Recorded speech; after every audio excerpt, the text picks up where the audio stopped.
Hi there. Today we'll look at how to represent part-whole hierarchies in a neural network by the legend himself, Geoffrey Hinton. He describes a system, also known as GLOM, that is a new approach to processing visual information using neural networks.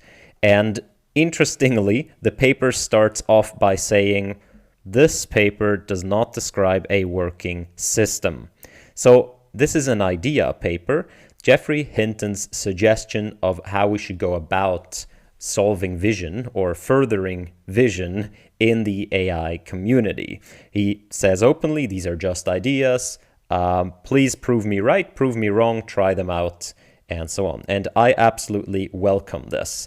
Idea papers is a thing that I think we have lost as a community because everything needs to be state of the art and so on.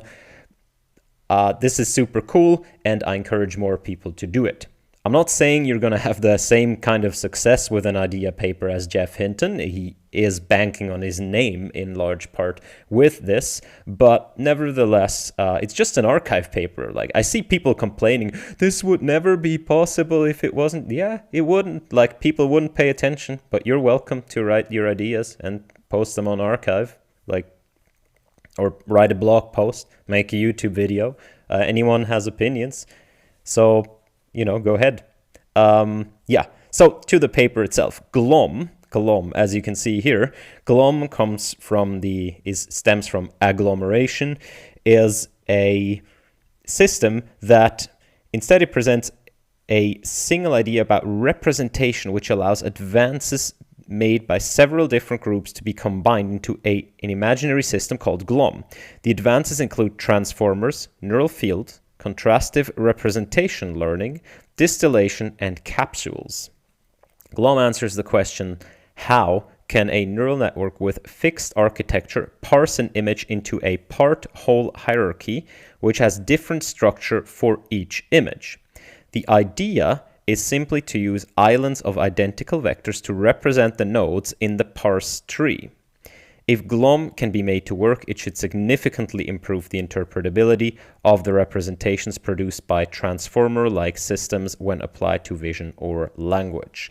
That's the abstract. We'll dive into the system. We'll see what it's about. I think I can actually make a suggestion to improve it, but maybe I'm way behind other folks. So, what is the GLOM system and what are these parse tree about and why does it combine all of these things? And for that, we look at, so Hinton has two core diagrams here. This is the first diagram. This is the second diagram. And at first sight, they have little to do with each other. So let me try to go about it like this. If you have an image, and Hinton looks at vision very much in terms of you have an image or a video and you want to parse the image into kind of a tree. And the tree should be sort of like a tree of objects and their parts. So let's say it's an image of a car. So the whole notion is very, very object-centric. So this is like my best attempt at a car. And a parse tree for this image would look something like this. All right, so this whole thing here is a car. So that's going to be your top node in the parse tree. The car has different parts. Namely, it has this cabin, it has a motor, and it has wheels. So that is going to be, those are going to be kind of downstream of that parse tree. Then the cabin itself is going to have two segments here, windows, and maybe here is the door area. So that is going to be window, window, door, and so on. So you get that what we want to do is we want to look at an image and sort of create this parse tree over here. This is very much into the area of GoFi, good old-fashioned AI, people that want to understand the world in terms of their symbolic representations and the relation of these symbols to each other. However, what Hinton is saying is that if you simply do this, you can't really do this with neural networks. Neural networks are continuous and so on. So what would you have to do? In addition, we know that the brain doesn't reconfigure itself every single time you get a new input. So the brain, even though it has some neuroplasticity, while you look at the world and do inference in the world, the connections stay the same. So what we need to do is we need to come up with a system that when we input one image, it can give us one parse tree, but when we input another image, it can give us some kind of other parse tree. Maybe now there are two objects in the image, and this one has one descendant only, which in turn has two descendants, and so on. You see the point. The tree structure needs to be different each time. This in part was addressed by Hinton's capsule networks. So in the capsule networks, Hinton's idea was sort of, okay, I'm going to have these capsules here in different layers, and I'm going to have kind of lots of capsules in these layers, lots of capsules in these layers, and I'm going over capsules because it's kind of important here. So Hinton's idea with capsules was that the first layer of capsules would sort of recognize the smallest parts. So this would be kind of the wheel capsule, and this would be sort of the window capsule, and so on. So there would be a single capsule for every part that could possibly be in an image, right? You already see the limitations.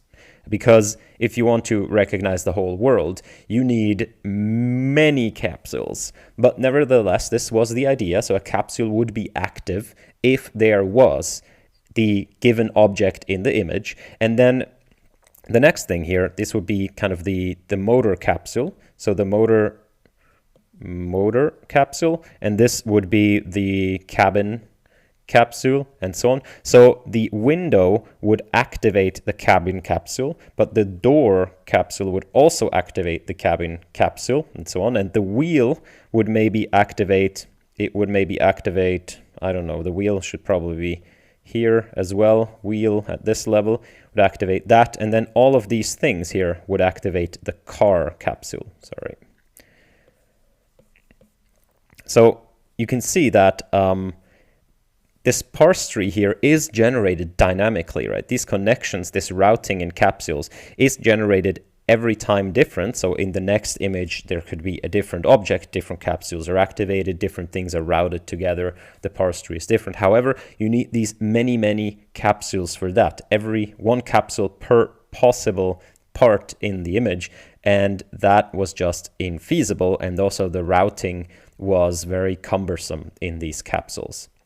So here we go with a new approach. And this new approach is what Hinton describes as the GLOM architecture is composed of a large number of columns which all use exactly the same weight.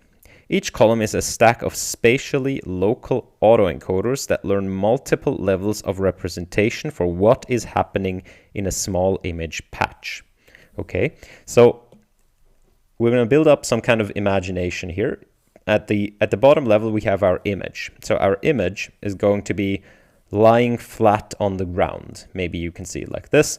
And it is going to be divided into pixels or small patches, whatever you want. But these would be called locations. So it would be divided like this into different locations. I am not good at perspective drawing. In any case, above each location, there would be one of these columns. And these columns, I can draw one here, these columns would sort of stack up like this. And these columns would be divided into multiple levels. So there would be a bottom level, which would be this. There would be a middle level, higher level, and so on. Hinton suggests about 5 levels should probably do. And every single level of this column tries to represent the location at the image, right? This location down here, in a different resolution. So the very bottom level might be aware that there is a part of a wheel. Like let's say this is a cat. So here there's probably, yep. Okay, so you can see there is an ear or a part of an ear let's say it's just a part of an ear in this location. So the very bottom thing would probably represent something like the very structure of the fur. So the bottom thing would represent what's going on at, the micro level, really the location level. The next layer would represent what's going on at this location in a kind of a broader sense. So that might recognize that's actually part of an ear, right? So it goes beyond the location. If you think convolutional neural networks, you're in the right ballpark, but we're going to implement this differently. The next layer will recognize, well, this location is part of a cat's head. And then the next location will recognize, well, this thing is part of a cat. So at this location, there's a cat. Now there is a cat at other places, but at this location there is a cat, and so on. So maybe we don't have more at this particular image, but if you consider a different column, like this column right here, and you look at what's going on in that column, you'll see similar. So in the top layer, let's just consider the top layer. In the top layer, it might say, well, there's a cat too. But it's also part of a cat's neck.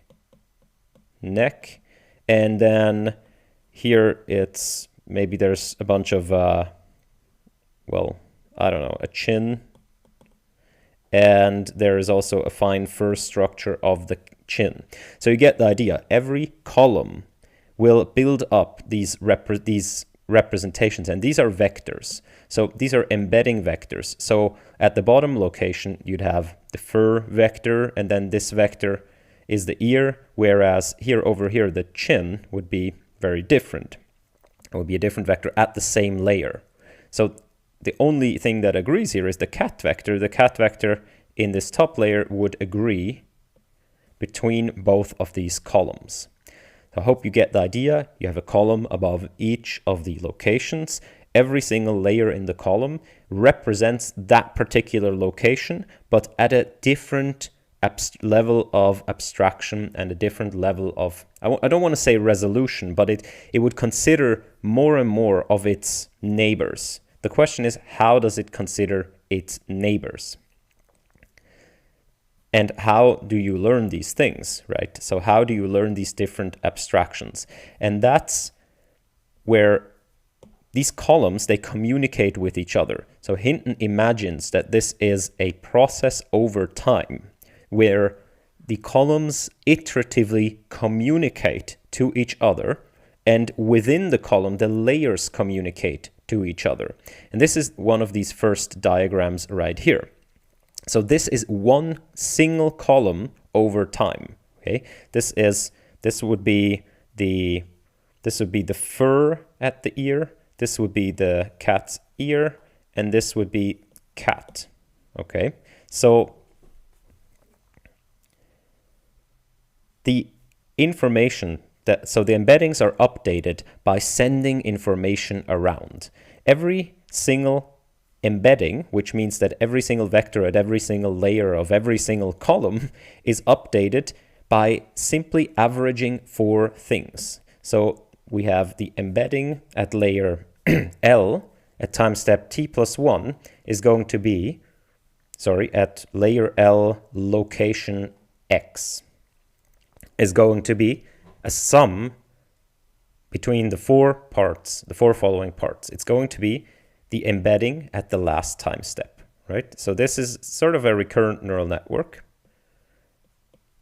The new embedding is the old embedding, plus it's going to be a function, a top-down, that's what Hinton calls top-down function, of the embedding at the same location in the previous time step at 1 layer above, so L plus 1. It is also going to be receiving information from the upwards, I think bottom up, calls it bottom up, embedding of layer L minus 1 at the same location at time step t. All right, so that's what you can see right here. The green arrows are each layer simply passes information to the next time step. This is, if nothing else happens, you just keep your embedding. Then each embedding also sends itself through a neural network one layer above itself. That's the blue arrows. So the blue arrows here are these, and everything is a neural network here. Every arrow, except the green ones, but the green ones could be too. So every arrow is a neural network. So this is a neural network sending information above.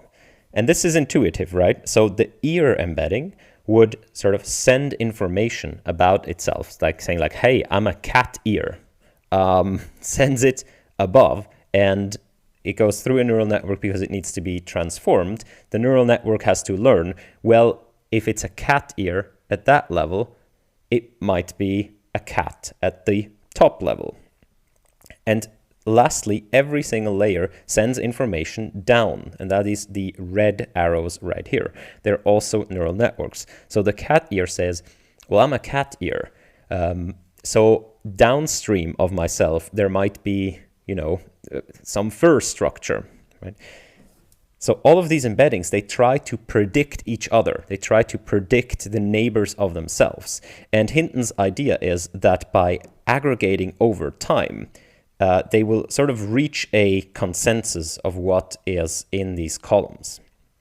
Okay? There are a few things missing right here. The one thing that's missing, and Hinton pointed this out, that all of these different columns that we've drawn, they use the same weights.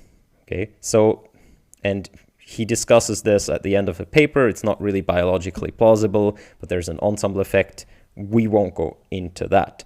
But all these, so the blue arrows are always the same for each time step, but not necessarily the same between different layers. So that might be, this F might be different from this F down here. However, the function passing information from layer L to layer L plus 1 is the same in every single column across the image. It's a bit like a convolutional network in terms of weight sharing. So you can imagine it as one-by-one convolutional network in that sense. But except the information does not only go up the layers, it also goes down the layers over time. So as I said, this is an iterative procedure. It goes up, down, and laterally. The second thing is, now that you ask, oh, well, if every single column has the same weights, wouldn't that simply sort of, how can you localize any information? And the answer is that you have a side input, like in a neural field, you have a side input annotating each location, basically a positional encoding, honestly. So in addition to what the image patch looks like, you also get your kind of either your XY coordinates, or you could also get your relative coordinates to some other coordinate frame in there. And so the network knows where it is. And that's going to be important because what Hinton wants to build are these islands. So the imagination of Hinton is that this is going to be somewhere in between, like after time step 10, and you want to run it for 100. And he imagines that what will emerge are these sort of islands. So imagine the image is now a 1D vector down here. Or you can imagine these columns in 2D, whatever fits your brain better. But imagine the image is simply a 1D line right here. He imagines that the bottom vectors, they will just, happily kind of be describing whatever that is at the very bottom level. But then at the next level, once it goes to sort of lower resolution, higher abstraction, there must necessarily be vectors that are the same. If this system works, and look at these two vectors and look at these two vectors, they are the same because they now describe objects that are larger than one location, right? The cat's head is larger than simply one location. Therefore, at the layer that represents the cat's head, you expect, because these are all all the up and down functions in the same layer have the same weight, you expect that the embedding of a cat's head is the same in the different columns. Right? This is, if the system works, this must be the case. And then as you go up, you expect more and more of these, what Hinton calls islands, to emerge, right? So they agree. And the idea between all of this message passing is that over time, all of these things kind of reinforce each other. So we looked at a column before, and we maybe said, okay, so this vector down here, it gets information from the top saying, hey, there's a cat here, so you might be like a cat ear or a cat eye or something like this. And then it gets information from the bottom saying, well, there's fur here, and there's some cartilage showing and so on. And it has already sort of figured out that it might be an ear, and these informations, they reinforce itself now. Like they'd be like, okay, you're saying I'm part of a head, and you're saying there's a bit of fur and cartilage, and I already kind of noticed that I'm a bit like an ear, so I'm probably more an ear. So the idea is that over time you have this consensus algorithm. There's one thing missing, and that is, how do the different columns communicate with each other? So I said there are different parts. There is one missing, and that one missing is going to be, I'm just going to call it whatever, A. And A is going to be an attention mechanism across all the other columns at the same layer. So if we look here, this cell receives information from above, from below, from itself, and also in an attention mechanism way, it's going to receive information from all of the different embeddings at the same layer. You can see that Hinton puts in everything we got in here. Now the attention, he says, is easier, and so these are the 4 parts right here. At each discrete time and in each column separately, the embedding at a level is updated to be the weighted average of 4 contributions. The prediction produced by the bottom-up neural net acting on the embedding at the level below at the previous time. The prediction produced by the top-down neural net acting on the embedding at the level above at the previous time. The embedding vector at the previous time step. These 3 we got. And then the attention-weighted average of the embeddings at the same level, right, at the same level, in nearby columns at the previous time. So nearby, he later backpedals a bit, I think, on nearby and what nearby exactly means. And he, at some parts, so this is idea, I think this is still up for debate. And this is, I think, where I can help. But what he wants to do is he wants to attention aggregate, and he wants to simplify attention. So instead, what we usually have is we're going to produce queries and keys and values. Queries, keys, and values, and they're all going to be different functions of our input. And then we're going to do query times key, transposed, softmax of that, times value, and that is going to be our attention mechanism. That allows, arbitrary information to be routed around and so on.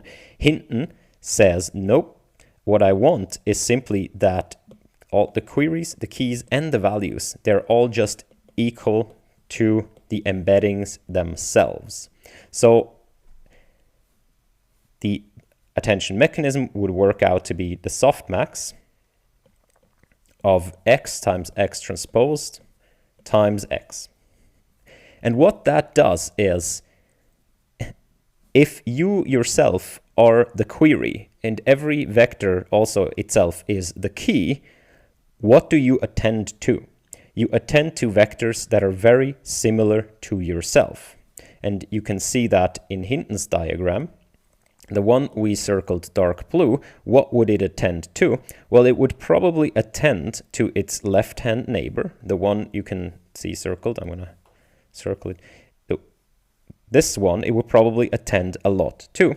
This one, it might not attend so much, and the ones over here, it might not attend at all. What does this give us, especially since the values are also these vectors? This is a consensus algorithm. It is not meant as a way to pass information around. It is not meant like in a transformer as a way to do computation, because we have no trainable weights in this process.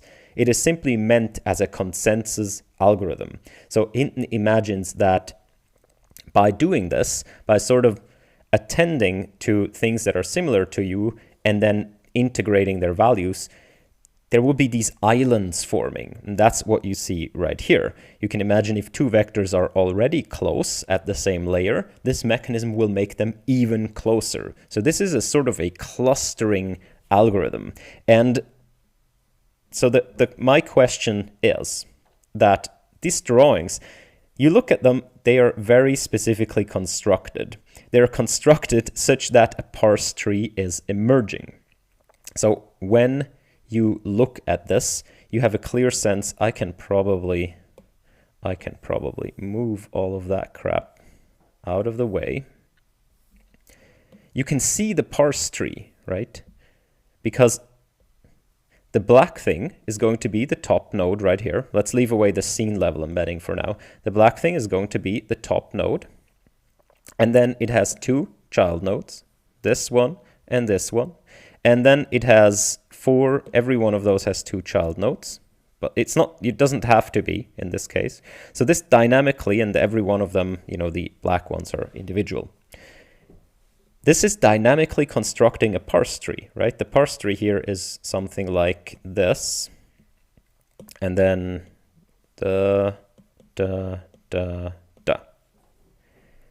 So this is pretty cool, but it is also drawn deliberately such that a core problem does not arise. And the core problem would be something like, well, what if this vector here was actually also pointing like this?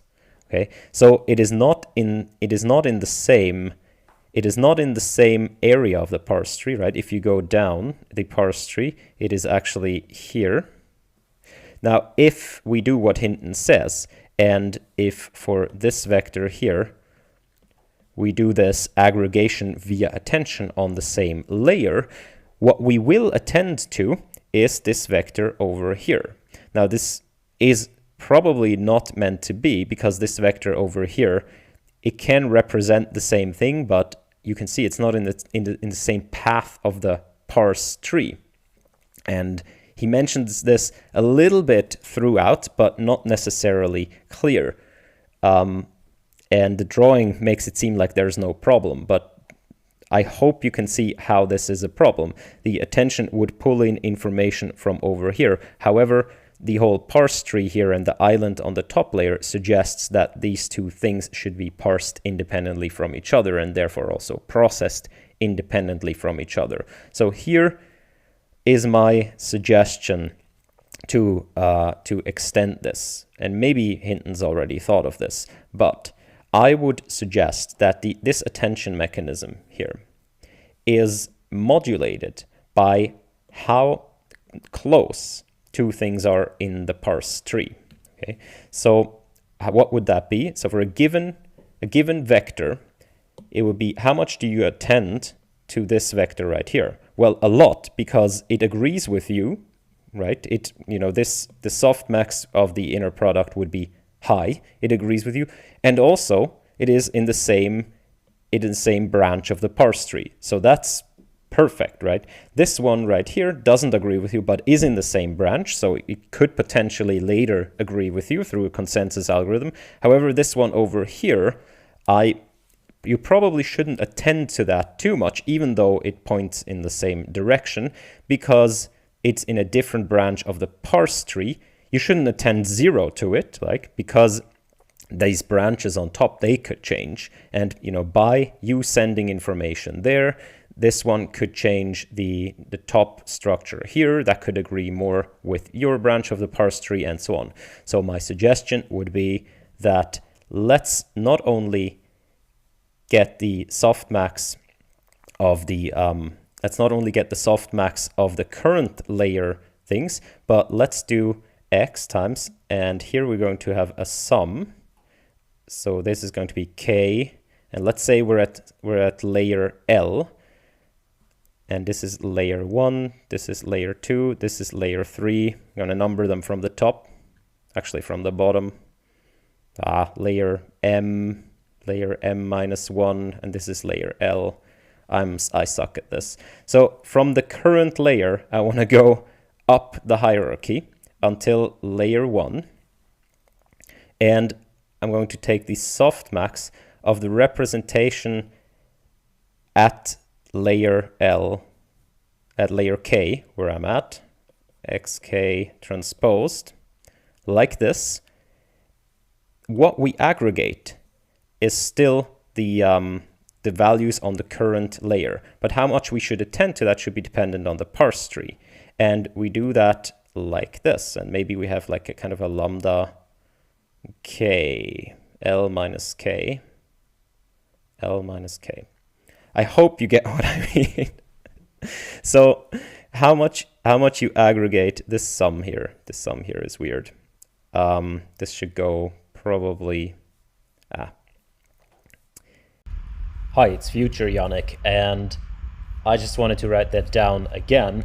So because I've made some mistakes, obviously the sum here should be within the softmax, because you want to kind of aggregate the distributions in log space, and the softmax should still be a valid, distribution. And then the lambda is exponentiated by k, and k now properly runs from the 0 to all the way up the stacks. So big L would be the total number of layers, and little l would be the layer where you're currently at. And you can clearly see that the contribution of these attention matrices, it is, so lambda would be something smaller than 1, and therefore the contribution is in the current layer is the strongest, but also in the next one up is a bit weaker, then one more up is even a bit weaker, and so on. So you'd still have essentially the same mechanism as Hinton is suggesting, controlling for the fact that things are in different branches of the parse tree. All right, back to classic Yannick, who is thoroughly confused by these things. Yeah, I'm not good at coming up with math on the spot, but I hope you can see what it's doing. So it is, if you simply take the first k, you would simply stay at that layer, and it would be what Hinton said. But what I'm saying is you should also consider how much your higher layer, one layer up from you, agrees with one layer up from the thing you want to attend to. So you also compute that inner product between the embeddings, and you add that to the softmax distribution. So initially the softmax distribution would be like you should attend to this thing and this thing and this thing a lot. But then the next up hierarchy would maybe say, well, we agree because these are in the same thing, but this one maybe not so much. And you would add those together, maybe with a lambda factor in here, and then you go one layer up, and it would say, well, okay, everything over here basically agrees, right? And here no, but everything over here basically doesn't agree, so you would add that maybe with a lambda squared. As you go up the layers, it would be less and less important, but still you'd consider it. All right. If this is gonna work out, cite the channel. Now back to what Hinton says. This is actually the system. This is the system as in a nutshell. You're gonna input the image at the bottom, and Hinton says you could use like a convnet at the very bottom to get it into the columns, but then you're going to every time step pass information up the columns, down the columns, and between the same layer of the different columns. And that's going to, in some point, This is going to stabilize. I don't know if it has cycles. It probably doesn't have cycles. This is L. Probably does not have cycles. So at some point, this comes to an end. And if that comes to an end, it should be that the object level embeddings agree on an object. The part level embeddings agree on what parts there are. The subparts agree, and so on. And they form these islands. These islands give rise to a parse tree. And the parse tree can tell you what object is there, what is it made of, and where are these parts in the image, and so on. So exactly, that is it. And now we're going to look at what Hinton calls some design decisions. How many levels are there? About 5. Okay, we can skip that. How fine-grained are the locations? Hinton says you could be as fine-grained as pixels, or they could correspond to larger image patches. And he says you could do convolutional neural network to get it in there. Does the bottom-up net look at nearby locations? He says, yes, the bottom-up net, so this is not the attention network, that's the bottom-up network. It could look at nearby locations, but Hinton imagines that if you have bottom-up, top-down, and if you have attention drawing in information, and if you maybe limit that attention to a neighborhood, then the attention will do the job, because you can have, instead of looking at neighboring locations in the bottom-up network, you can simply in 2 time steps aggregate that information. So you can do bottom-up here, and then using the attention, the lateral mechanism, you can pass that information around this way. And also, it is not as biasing the network to the immediate neighborhood. So the attention mechanism can sort of look farther, which conflicts with what he's saying on top, that the attention mechanism might only be looking at the neighbors. I think there are different possibilities here. And only looking at neighbors is actually one of the solution to the problem of having, kind of similar vectors at very distant locations at down the levels. But I think it's not as good a solutions to simply look at how close things are in pixel space. Because even though things are close in pixel space, they might be far away in the parse tree space. How does the attention work? We've already looked at this. So the way that one location attends to another location is going to be the softmax of the inner product between the embeddings here. And the values are also going to be just the embeddings at that layer.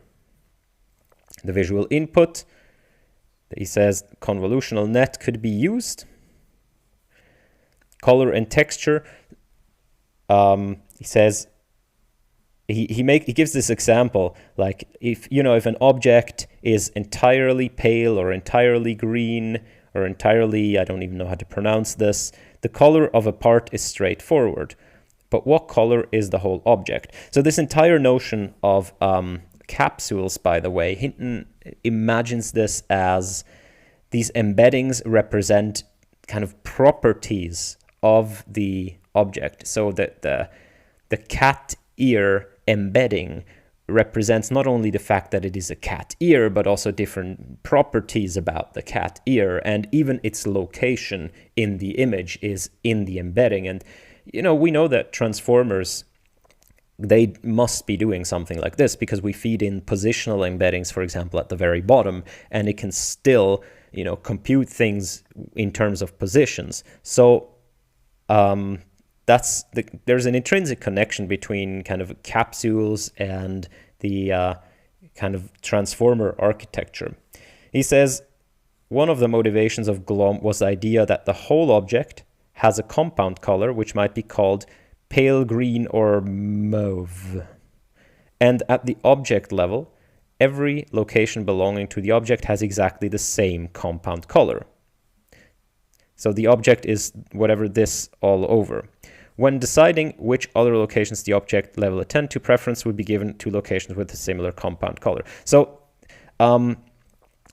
what he's saying right here is that you could give preference to similar color locations when you decide what you want to attend to, but the color isn't as easy as simply saying what color is there in the location that you are at. But you could be, so if this is green and this here is blue, then the bottom layer would say, yes, I'm green and yes, I'm blue, but they could also be saying, well, I am part of a green-blue object, right? And then the higher layer here, attending or caring about multiple or a bigger region, its color would then be, green-blue, and the consensus could reach on, well, we are a green-blue object, even though the object isn't a pure green or pure blue all throughout. So I think it's a side suggestion. Maybe he has this as a core motivation between the system, but it's just interesting to see how he thinks of things, and he extends the color here to textures and even shapes. The individual texture elements have their own shapes and poses in spatial relationships, but an object with a textured surface has exactly the same texture everywhere at the object level. Glom extends this idea to shapes. An object may have parts that are very different from one another, but at the object level it has exactly the same compound shape in all of the location that it occupies. Basically saying that, okay, every pixel that's part of a cat head is a cat head, has the shape of a cat head, even though the individual locations might not recognize that. And that information could be passed around through this consensus mechanism over time. So the cluster discovery versus cluster formation, we've seen that, and he makes a lot of analogies to face recognition, but yeah, the clusters are not. The islands of similar embedding vectors at a level can be viewed as clusters, but these clusters are not discovered in immutable data. They are formed by the interaction between the intra-level process that favors islands of similarity and dynamically changing suggestions coming from the locations embedding at adjacent levels. So the core here is really this consensus algorithm that creates these clusters. And yeah, the clustering algorithm doesn't work by simply looking at embeddings and deciding which ones go together, but the embeddings themselves update themselves in order to form clusters. And yeah, this is replicating embedding vectors. This is a response to a criticism that I guess he got, where someone said, well, why do you represent, if you have these columns at the bottom, it makes sense, you have all the different vectors, but then as you go up, you have the kind of the same vector for all locations because it's the same object.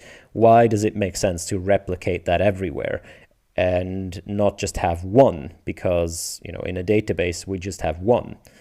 And Hinton basically says that in order to reach the consensus, first of all, it's important to have different vectors. They might be slightly different, so they might have some nuance in them, because they might get pulled into different directions from the kind of bottom-up signal than from the consensus algorithm on the same layer. So I believe that it is important here. I think it's just, this is a criticism he got, and then he decided to put this in here. Learning islands. So what we haven't discussed about this yet is how this is trained. And Hinton says this is trained as a denoising autoencoder. Okay. Let us assume that GLOM is trained to reconstruct at its output the uncorrupted version of an image from which some region have been removed. So he goes into self-supervised learning with this system. This objective should ensure that information about the input is preserved during the forward pass, and if the regions are sufficiently large, it should also ensure that identifying familiar objects will be helpful for filling in the missing regions. To encourage islands of near identity, we need to add a regularizer, and experience shows that a regularizer that simply encourages similarity between the embeddings of nearby locations can cause representations to collapse. All the embedding vectors may become very small, so that they are all very similar, and the reconstruction will then use very large weights to deal with the very small scale to prevent collapse. And then he says contrastive learning is the answer to this. So how do you regularize the model such that this consensus is formed. He says contrastive learning might be useful, but you can't simply apply it straight out. So it learns to make representations of two different crops of the same image agree, and the representations of two crops from different images disagree, but this is not a sensible thing to do if our aim is to recognize objects. If crop 1 contains objects A and B and crop 2 from the same image contains objects B and C, it does not make sense to demand that the representation of the two crops is the same at the object level. Okay, so he says that contrastive learning is good, but you have to pay very careful attention at which layer you employ it, because if you go down far enough, then contrastive learning, especially this type where you crop the image into different parts and you say, well, since it's the same image, the representations should agree. Hinton would say, well, at the top layer, yes, but at the bottom layer, certainly not, because they display different things, right? So you have to be careful where you apply this contrastive learning. And he gives a bunch of suggestions on how to solve that. He says things like, well, negative examples, for example, might not even be needed. Well, that's a different thing. So the obvious solution is to regularize the bottom-up and top-down neural networks by encouraging each of them to predict the consensus option.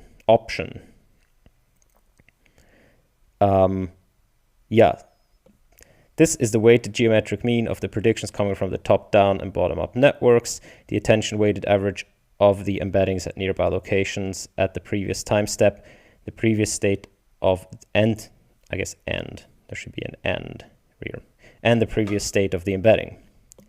Training the inter-level prediction to agree with the consensus will clearly make the islands found during feed-forward inference be more coherent. So he says you could regularize the model to regress to the consensus option. So it's sort of like a self regression. And he asks whether or not that will lead to a collapse, because if you don't have negative examples in contrastive learning, this could lead to simply a collapse. An important question is whether this type of training will necessarily cause collapse if it is not accompanied by training the inter-level predictions to be different for negative examples that use the consensus options for unrelated spatial contexts. So here is that problem, right? If you use the consensus opinion for unrelated spatial context, that might be a problem. He says, using layer or batch norm should reduce the tendency to collapse, but a more important consideration may be the achievability of the goal. He goes into why regularization could help, and he says, if, however, an embedding at one location is free to choose which embeddings at other locations it should resemble, the goal can be achieved almost perfectly by learning to form islands of identical vectors and attending almost entirely to other locations that are in the same island. And I don't know if this is what I suggested. So I guess this is kind of a convoluted paragraph, and I had to also read it multiple times, and I still don't exactly know what he's trying to say right here.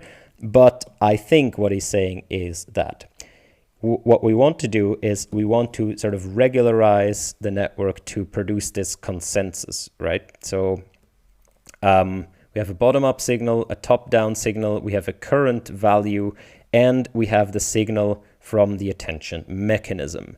Now, what we want to do is we want to reach a consensus such that these islands form. However, if you attend to any sort of things here that have nothing to do with you, you might not be able to reach this consensus, right?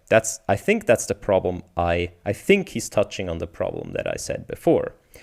So what he says is, what you should do is you should simply attend to things that are in the same islands already. So if an embedding at one location is free to choose which embedding at other locations it should resemble, The goal can be achieved by learning to form islands of identical vectors and attending almost entirely to other locations that are in the same island.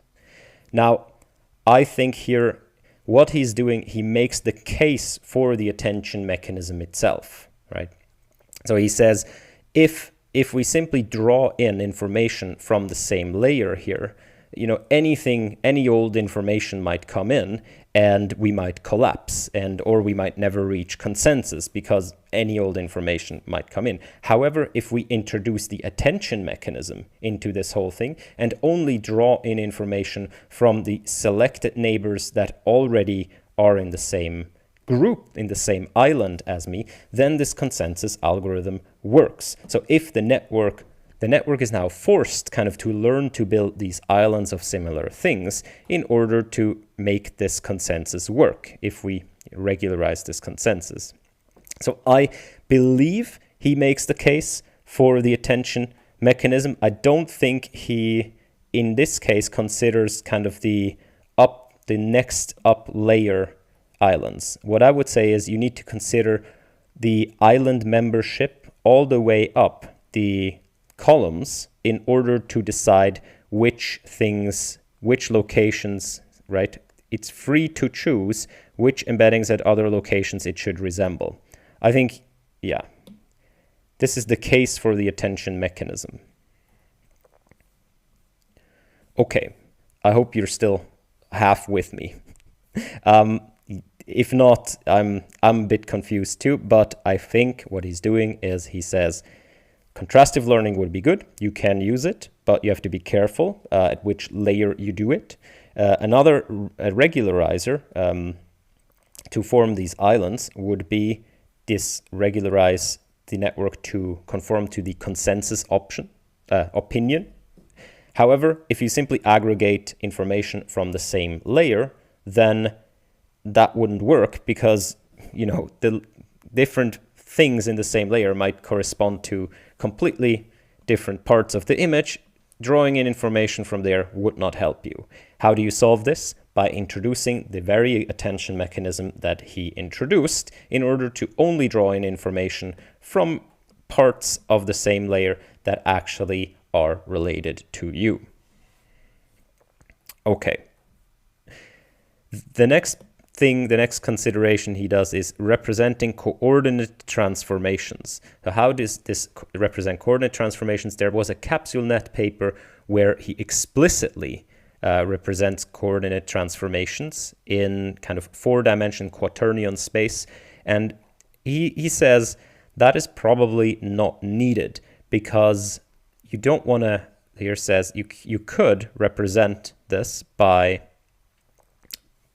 4x4 matrices. However, if you simply allocate 16 numbers in each embedding vector in order to represent the part-whole coordinate transformation, like the transformation that relates the part to the whole, that does not make it easy to represent uncertainty about the aspects of pose and certainty about others.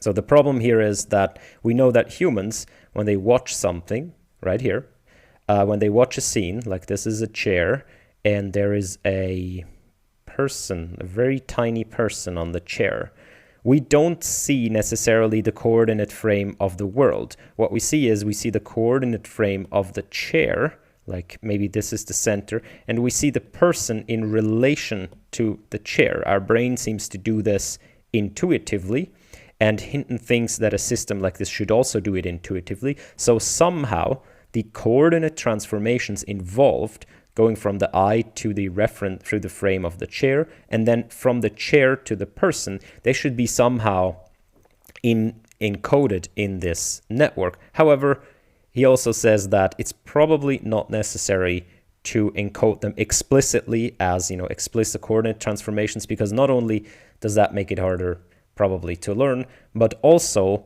you can't represent uncertainty. In fact, you can represent uncertainty, that's the next thing right here, much better by having a higher dimensional thing that you're trying to guess, right? If you are trying to guess a distribution with 3 components, and you simply have a three-dimensional vector, you have no way of representing uncertainty. However, if you have a nine-dimensional vector, you can have three opinions about the distribution. So this is an opinion, and then this is an opinion. And then you can sort of aggregate and you can say, well, I'm pretty sure about these two things because all my opinions are pretty close.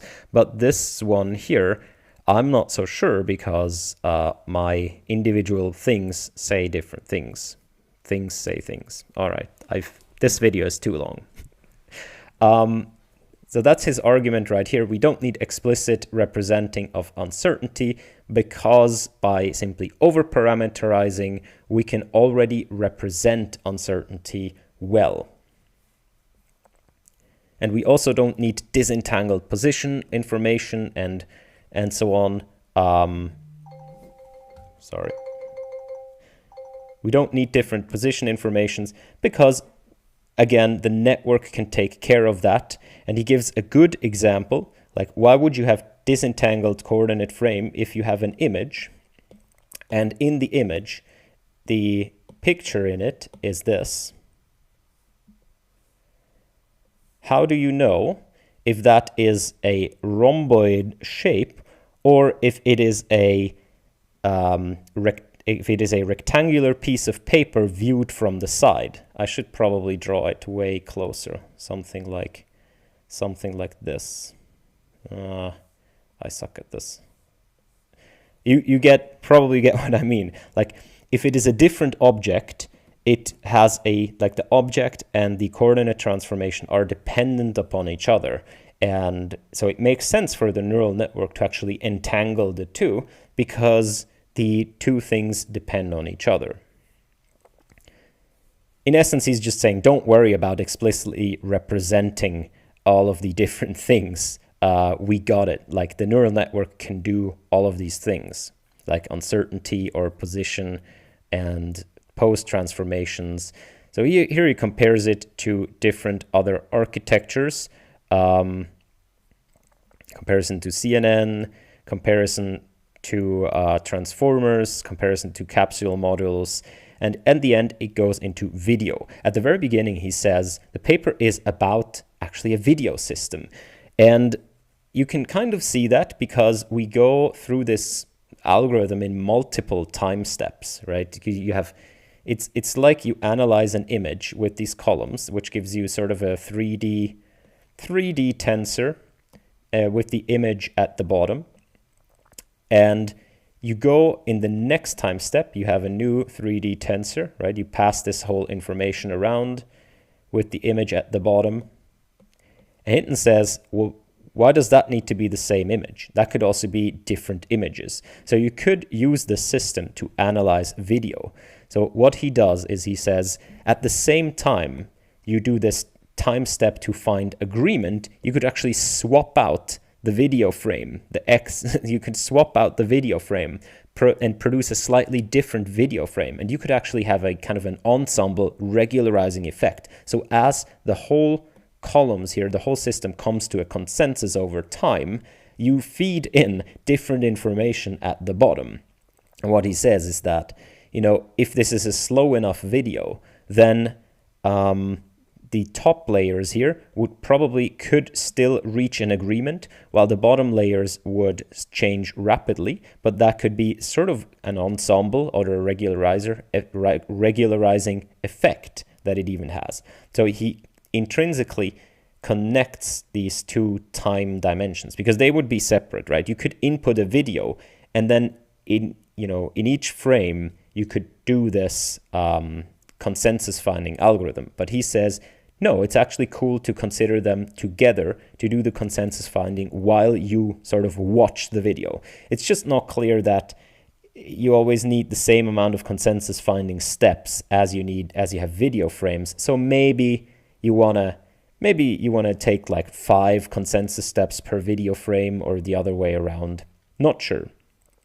In any case, I think that's a pretty cool idea.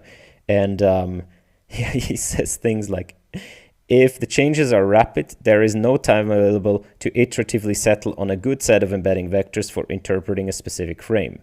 This means that the GLOM architecture cannot correctly interpret complicated shapes if the images are changing rapidly. Try taking an irregularly shaped potato and throwing it up in the air such a way that it rotates at 1 or 2 cycles per second. Even if you smoothly track the potato, you cannot see what shape it is. Now, I don't have a potato, but I can give you an avocado. So if you give me a second.